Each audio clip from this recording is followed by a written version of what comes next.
दोस्तों कोरिलेशन का ये लास्ट टॉपिक है, कॉनकरेंट डिविएशन मेथड। तो इस मेथड को हम कैसे अप्रोच करते हैं, सबसे पहले कुछ इन्फॉर्मेशन आपको गिवन होगी, जैसे एक्स और वाई सीरीज़ के फॉर्म में। इस नंबर को सबसे पहले हमने क्या करना है, टेबल की फॉर्म में लिख लेना है सिस्टमैटिकली। We have 10, 15, 21, 18, 20, 30, 34, 32 and 31। इसको पहले लिख लेंगे हम। उसके बाद अगेन हमें वाई सीरीज़ गिवन है, तो वाई सीरीज़ को भी हम लिख लेंगे।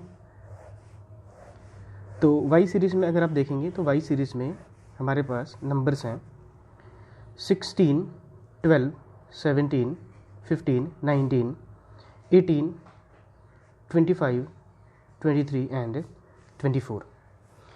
जब भी स्टैटिस्टिक के क्वेश्चंस को हम अप्रोच करते हैं, सबसे पहले हमने क्या करना है, फॉर्मूला लिखना है। फॉर्मूले के अकॉर्डिंगली हमें आइडिया होगा कि इस क्वेश्चन को कैसे अप्रोच करना है।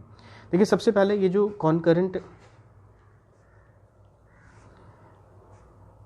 डिविएशन मेथड है, इसका फॉर्मूला बेसिकली हम यूज़ करते हैं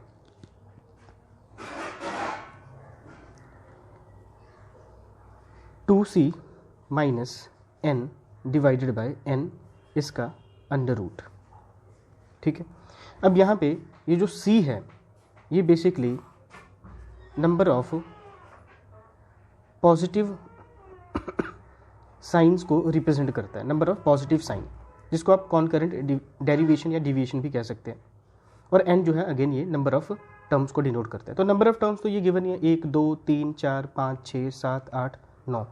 तो n तो हमारे पास 9 है, ये क्वेश्चन में ही गिवन है। हमें बेसिकली क्या चाहिए, ये c की वैल्यू चाहिए। ठीक है, अब c की वैल्यू जो है ये हम कैसे निकालते हैं, देखिए सबसे पहले हम यहाँ पे निकालेंगे dx।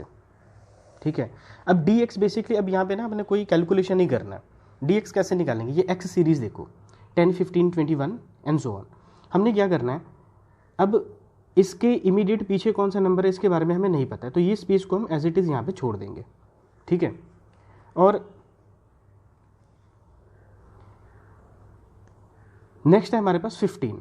ठीक है, अब ये जो 15 है इसके पीछे क्या है, 10 है, तो 10 से 15 बड़ा है, तो हम यहाँ पे 15 के सामने पॉजिटिव साइन डालेंगे। ठीक है, 15 के बाद क्या है 21, 15 से बड़ा है, तो यहाँ पे भी हम पॉजिटिव साइन डालेंगे। 21 के बाद है 18, अब 21 से 18 छोटा है, तो यहाँ पे हम नेगेटिव साइन डालेंगे। ठीक है, ऐसे ही 18 के बाद 20 आ रहा है, 18 से 20 बड़ा है, तो यहाँ पे हम पॉजिटिव साइन डालेंगे। अगेन 20 के बाद 30 है तो पॉजिटिव आएगा, 30 के बाद 34 है पॉजिटिव आएगा, 34 के बाद 32 है नेगेटिव आएगा, 32 के बाद 31 है तो ये भी नेगेटिव आएगा। तो ये हो गया हमारा dx।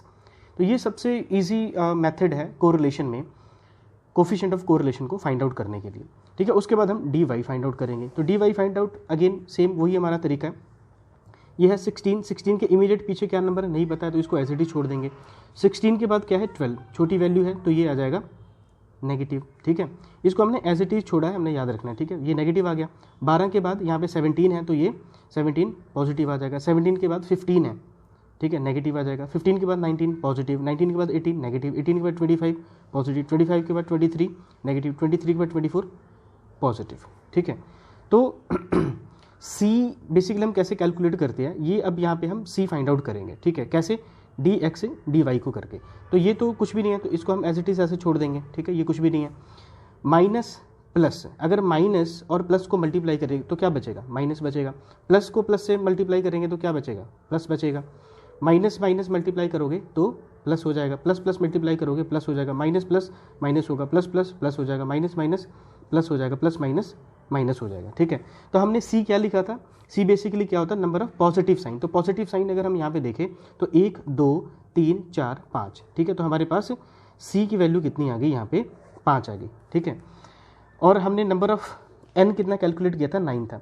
अब यहाँ पे एक चीज़ नोटिस करो कि ये वाला तो हमने कैलकुलेट ही नहीं किया ना, ये वाला पोर्शन तो हमने छोड़ दिया। तो हम क्या करेंगे, इस फॉर्मूले में n की जो वैल्यू है उसमें से 1 माइनस कर देंगे, तो हमारे पास कितना बचेगा, n की वैल्यू 8 बचेगा।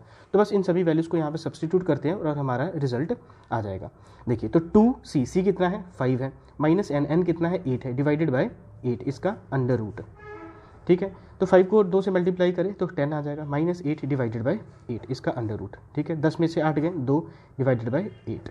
सो 2 1 टाइम, 2 4 टाइम, तो 1/4। या फिर इसको हम, और अगर हम 1 को 1 को डिवाइड करें 4 के साथ में तो ये कितना आएगा 0.25 का अंडर रूट। ठीक है, तो अगर हम रूट करें 0.25 का तो ये कितना आएगा 0.5। ठीक है, तो ये हमारा रिजल्ट है। So thank you for watching, keep learning, keep growing. जय हिंद।